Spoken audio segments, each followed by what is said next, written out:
Welcome back to another episode of the Hack Lab podcast Safety Leadership Series, where we explore real world safety challenges through leadership, experience, and evidence. Today's episode focuses on a question that sits at the core of most workplace incidents: why do people take risk at work? Across industries, we see unsafe acts, for example, skipping PPE, taking shortcuts, bypassing procedures, or entering high risk zones, often carried out by trained and experienced professionals. This raises a deeper question: is unsafe behavior a knowledge problem, or is it driven by psychology, pressure, habits, culture, and the systems we work in? To explore this, we are joined today by Dr. H.L. Kaila, Professor of Psychology and one of India's pioneer of behavioral-based safety. With over 44 years of experience across industries and 2000 plus behavioral based safety workshops conducted, Dr. Kaila brings a deep psychological lens to understanding risk, behavior, and safety culture. Thank you, sir, for joining us today. And as we start our conversation, can you give us a small introduction about yourself? Yes, I'm basically a psychologist with a degree of doctorate from Tata Institute of Social Sciences. And I happen to uh, start BBS, Behavior Based Safety in India, and popularize it in industries over 30 years. And now we have a strong grip and success for implementation of this BPS means positive safety culture, and we have lots of success stories for Mhm. this. Yeah, Right, sir. So, from psychological perspective, why do people take risk at work even when they know the rules? yeah, that is often said that people take the risk, but that's a myth. People don't take the risk. It is the culture that is responsible. Culture, uh, you know, uh, reinforces such unsafe behaviors. When rules are not reinforced, rather deadlines, the targets are pushed. Uh, uh, you know, um, so you can easily understand this when I say, when people are in a bad safety culture, poor safety culture, or when people are placed in a very strong safety culture. In a very strong safety culture, people often follow the safety rules. They follow SOPs. They wear PPEs, Mhm. and when they are placed in a poor safety culture, weak safety culture, they ignore. So Mhm. it means it is not the people. It is a culture which is responsible, and culture needs to be fixed Mhm. for safety culture, not the people. Mhm. Yeah, Okay. Sir, I was just thinking, like, you have like 44 years of experience in this field. So, when your journey started in the behavioral based safety field, how was the culture or the perspective norms during those times compared to what it is today? Can you share with our audience? it's a very clever question. It's a very, very right question actually. See, in India or elsewhere, the term safety culture was coined in the 1984. Okay. You know, and uh, gradually the people understood that how the safety culture is to be defined, how it is to be measured, how what is the methodology of implementation. That time when I started, the term it was not oftenly used as safety culture. People normally used as safety department, Mhm. safety function, safety systems, safety environment, but the safety culture term was not there, nor people were very comfortable about implementing the safety culture. But it was in the Factories Act in India, it was already there that unsafe acts. unsafe behaviors are responsible largely for uh, safety incidents and accidents. Mm-hmm. You know, so gradually when we started, from company to company, from location to a location, and then it developed.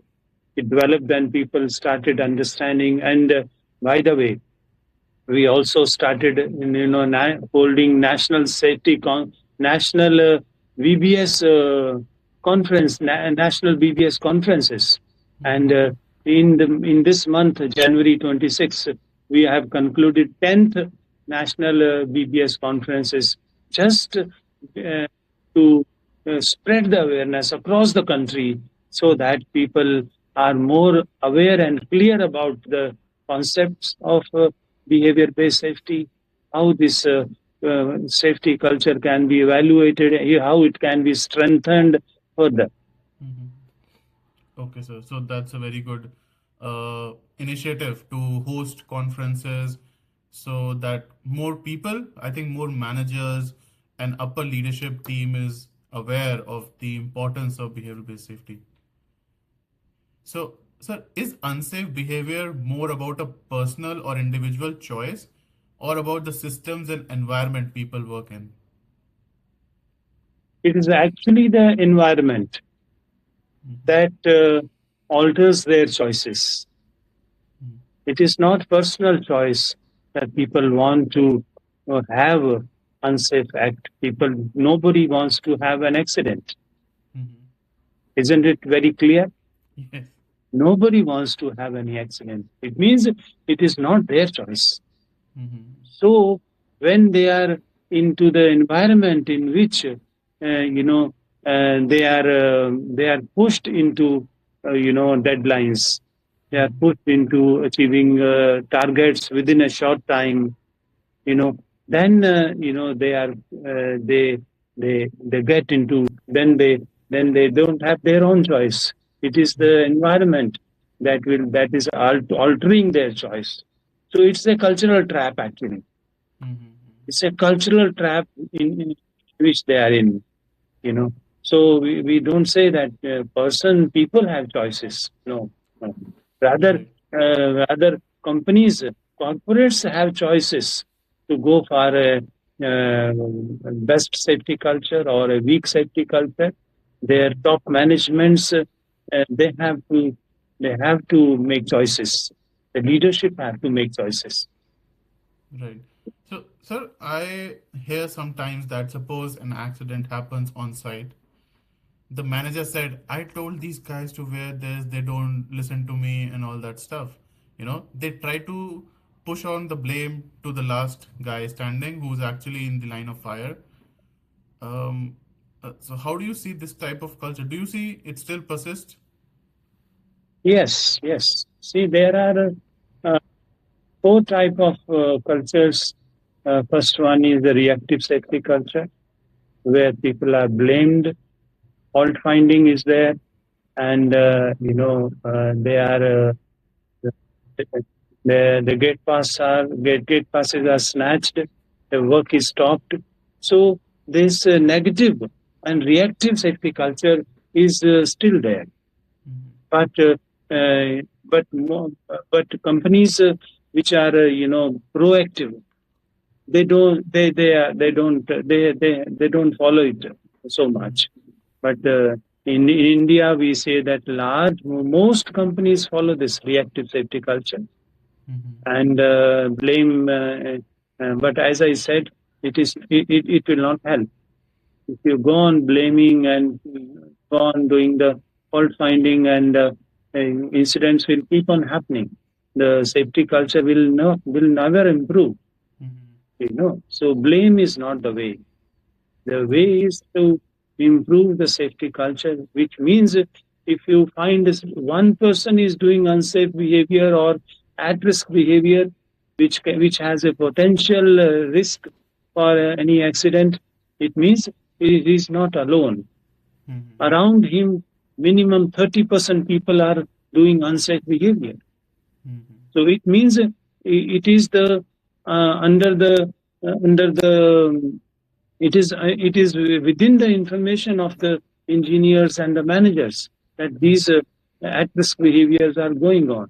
Why don't they enforce and reinforce safe behavior?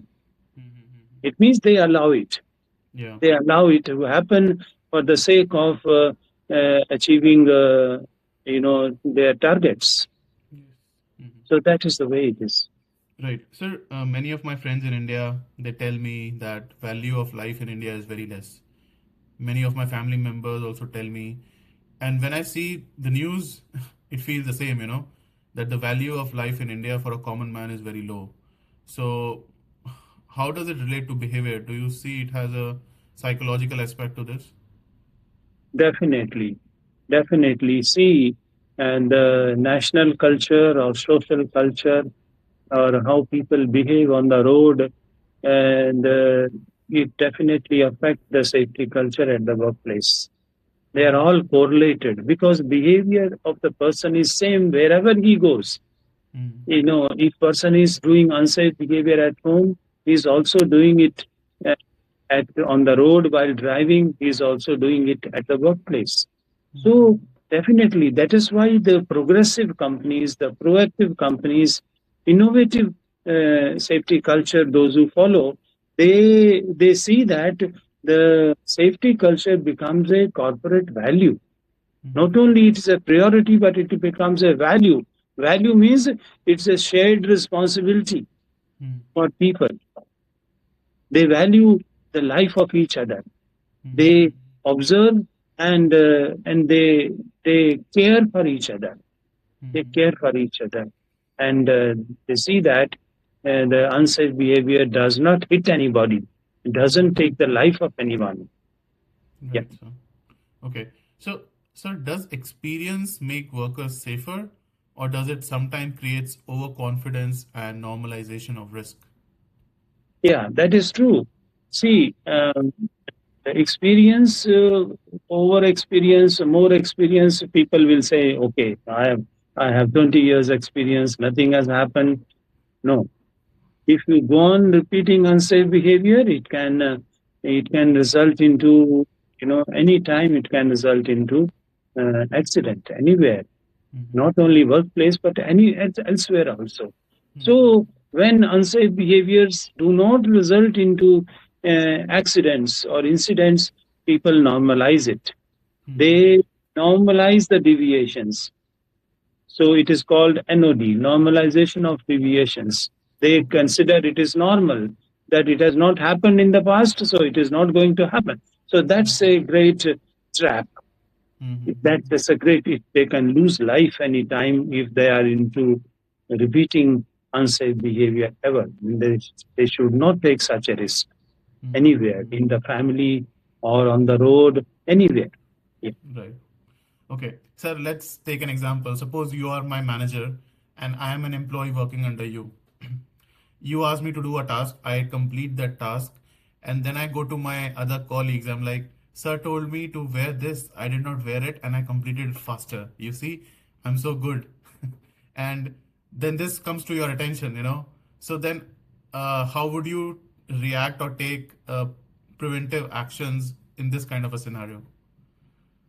See, that scenario is very common in the workplaces. So there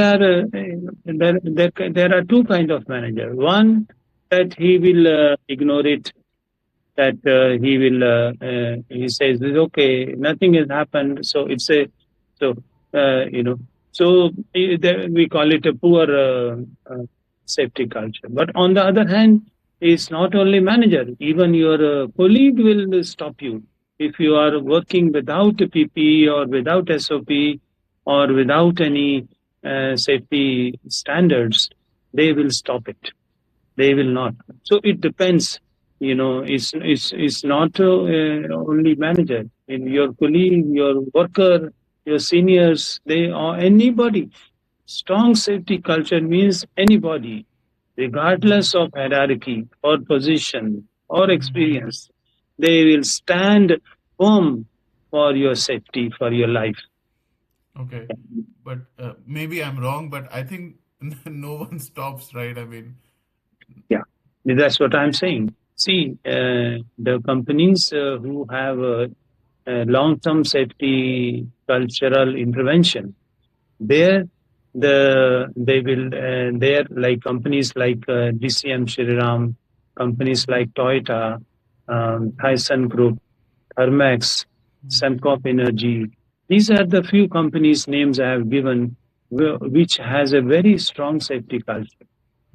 So they have, if you go to these multinationals, definitely, there will be somebody who will be looking at you and caring, not only looking at you, they care for you. okay, That, that's good. That's good. yeah, Yeah. yeah, yeah. So, sir, yes. Only, yeah, let me add, only what you said, if, if nobody is stopping you, it means that is an indication of poor safety culture. Okay. So, sir, can you explain how habits form around unsafe acts and why they are so difficult to break? See, it's not a habit. That's what I'm saying. Habits of unsafe behaviors yeah, yeah, are no. I don't say unsafe habits. These are the people who are in the cultural traps, unsafe cultures. They are allowed to do unsafe behaviors, so they keep on doing it. So it becomes their habit. But in other cultures where you go, you find that such they have better safety habits. They have better safety habits. So these are not individual safety habits. Rather, we must say that it is a safe culture or it is not a safe culture. It's an unsafe culture. Okay. So you took names of some of the companies that really pride on their safety culture, and then there are some other companies which do not take that seriously. So how do you think the leadership team build that culture for one sector of good safety culture and where the other companies lack? Yeah, that's a that is the question. Those who will be listening to this podcast, they must listen it very carefully. That how the inspirational leadership of companies, multinational companies who have struggled to establish a very strong safety culture, and now they have roots. They have they have they have a outcome, better outcome, that there is no reportable incident for many years. How it has happened?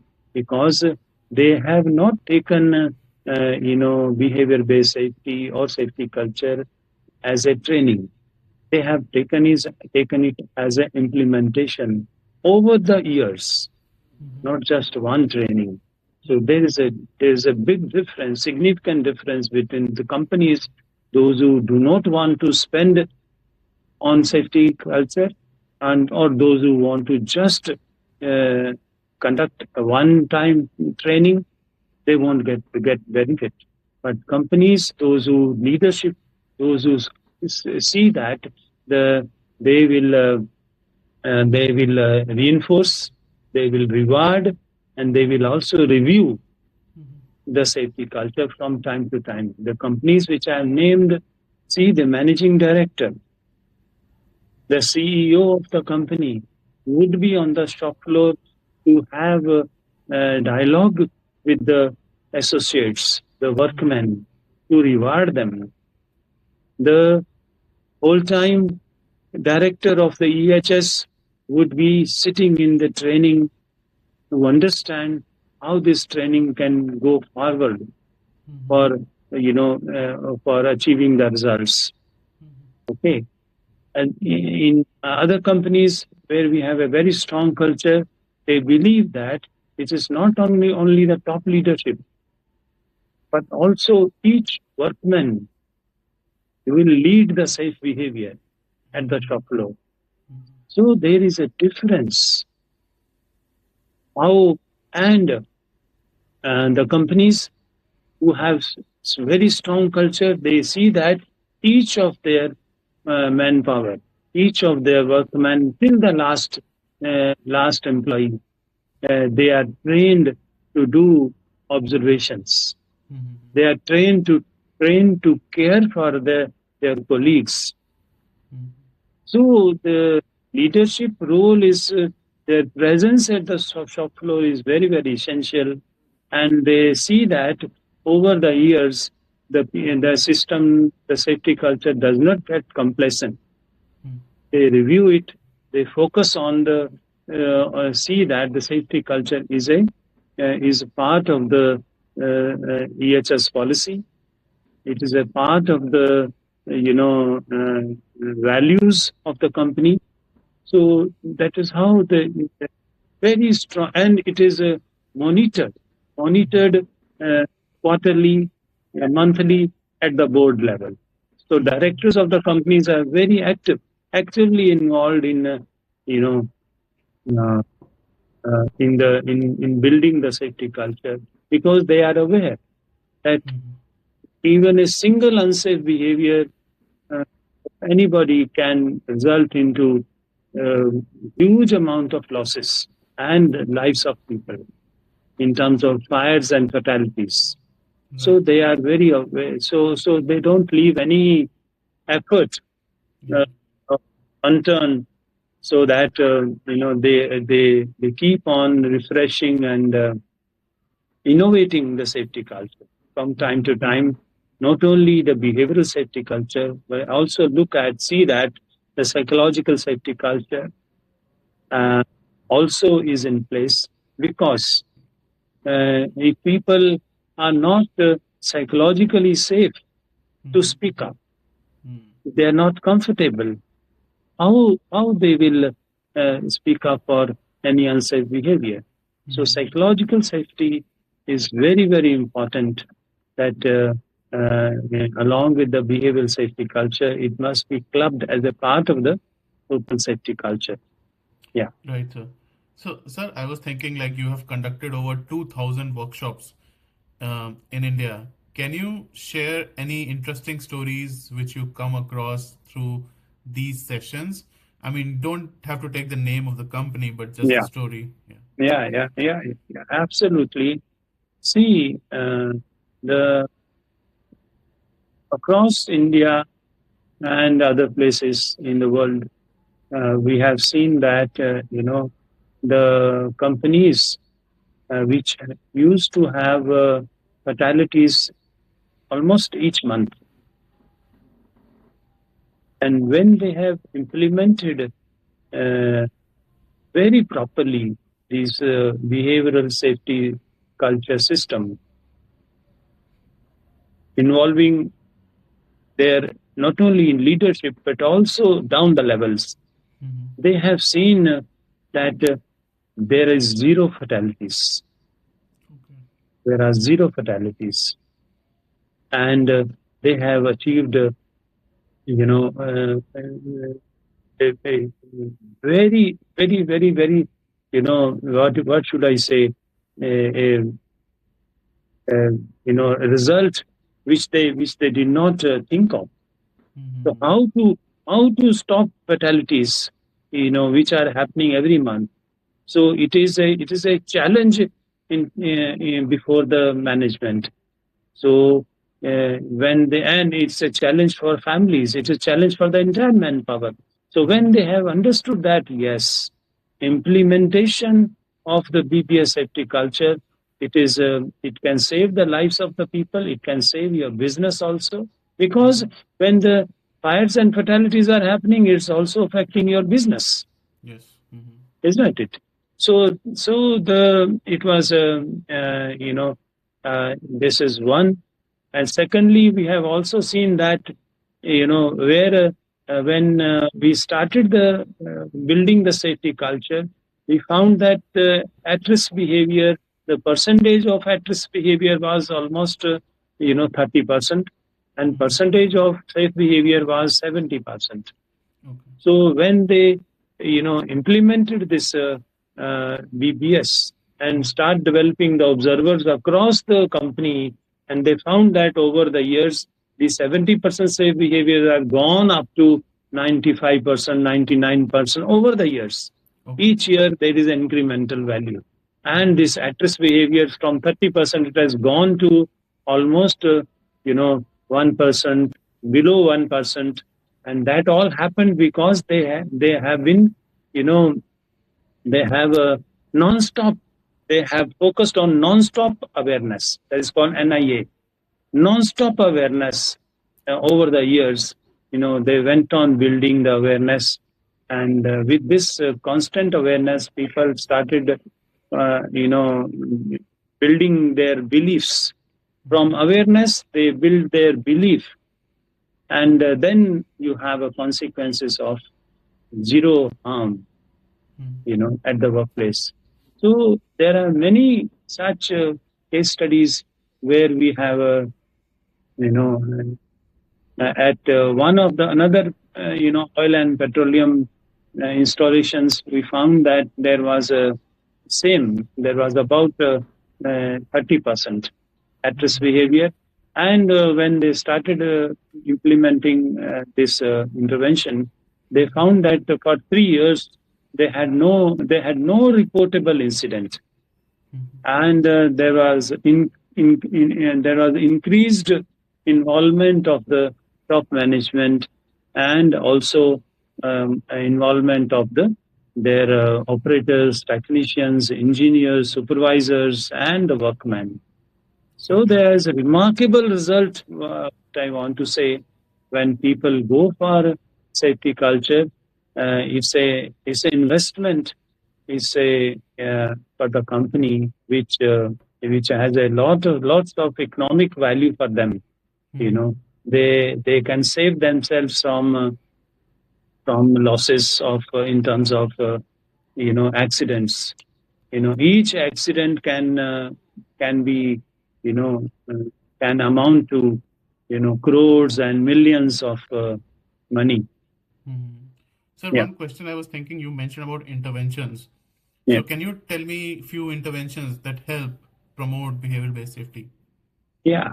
Intervention. This is a BBS is an intervention. It's a global intervention, and which is a behavioral science tool, and which is validated across the countries over the organizations and corporates, and which is published. The lots of articles and books have been published on it. I have guided almost 15 PhD candidates on this subject. Okay. I have also published about 12 books on behavioral based safety culture. What is the methodology, and how to conduct this interventions into because it's not easy. It involves a host of actions, uh, you know, um, to be taken by the company. For example, when we begin intervention into any organization, what is the first step? First step is the involving the top management, and giving the orientation about what is the concept of behavior based safety, and how what is the methodology, and what action plan the company has to take. And then second step would be that to the company would train their own lead trainers, Okay. for 2 days, so that these lead trainers take the intervention down the level to all the employees and associates. So it's not essentially BBS is not a consultant driven; it's the ownership of the company. So companies have to take ownership. It's a struggle. It's a work, and it's not one time. It's a continuous. It's a part of the project. It's a part of it is to be integrated. It is to be integrated into the as a safety management practice. Okay. So, sir, if a company wants to reduce unsafe acts in the next 90 days, what is the single most impactful change they should focus on? Yeah, they should focus on, as I said, the first step is the psychological safety. Mm-hmm. Uh, Psychological safety means if people are scared, if they are fearful, if they find blame, if they find that they will be scapegoat, they will not skip, they will not speak up. So Mm-hmm. first is that implement the concept of psychological safety. That means everybody has the freedom to speak up about unsafe behaviors and safety barriers and safety issues which are there in the company, so that people can you know yes, people people have the freedom. So it's called psychological safety. It means the first people must understand how to care, Mm-hmm. to connect with the people, and how to have conversations. These are very simple steps that care, connect, and conversations. Okay. Any safety culture interventions involve care, connect, and conversations by one and all. By one and all. When I talk about leadership, it means they are at the shop floor. They care, connect, and have conversations with the people. When Mm-hmm. there is a worker or employee, what they do, they go to the shop floor, have observations. It means they care, connect, and have conversations. So the Mm-hmm. first is the psychological safety intervention. Second is the behavioral safety interventions, where we can quantify the result. We can find out that whether behavioral monthly, we need to monitor the behavioral trends are the behavioral trend in terms of safe behaviors are going up and at-risk behaviors are coming down. So to begin with, within 90 days, as you said rightly, because people are interested, time-bound intervention can be. So yes, these two interventions can definitely, and then further essentially they have to see that these interventions become a long-term implementations as a part of their corporate value. Mm-hmm. Right, sir. So, thank you so much for your thoughtful and practical conversation and for giving us your time today. So, today's discussion reinforces a powerful truth. Safety is not just about procedures, PPE, or compliance, it's about human behavior, psychology, and context. People don't take risks because they want to get hurt. Often, unsafe acts make sense to them in that moment due to habit, system design, leadership signals, or competing priorities. So, thank you once again, Dr. Kaila, for sharing your insights and decades of experience. To our listeners, if you found this episode valuable, do share it with your EHS teams and leaders and follow the Hack Lab podcast Safety Leadership Series for more such conversations on safety, leadership, and operational excellence. Until next time, stay safe, stay aware, and lead safety with intent. Thank you and have a nice day. Bye bye. Thank you for giving me an opportunity. Thank you. Thank you, sir. Thank you.